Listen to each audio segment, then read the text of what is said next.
paceļu savas rokas uz debesīm. Es lūdzu Dievs par tiem, kas nepiecēlās, kas dzīves pagriezienus neizturēja, kas kaut kā dzīvoja un neatgriezās.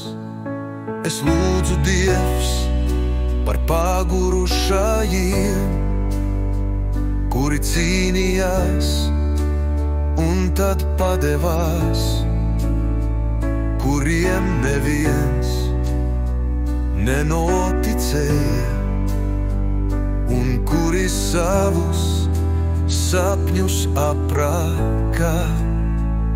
Es lūdzu Dievs par tiem, pret kuriem izturējās netaisni, kuri taisnīgumam vairs neticēja, un citus mīlēt vairs nespēja.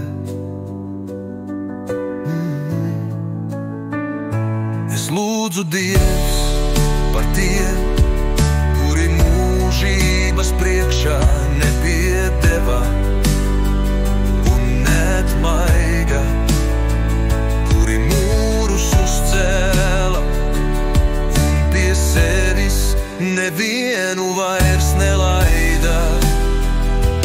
Viņiem nav spēka lūgt, viņiem nav spēka ticēt, tāpēc es lūdzu Dievs paceltos, lai tie atkal notic, lai tie atkal mīl, lai viņiem kāds notic, lai viņus kāds mīl. Pacel viņus, lai viņus izaug sapņi, lai viņiem atmaigst sirds, lai viņi atkal smaida.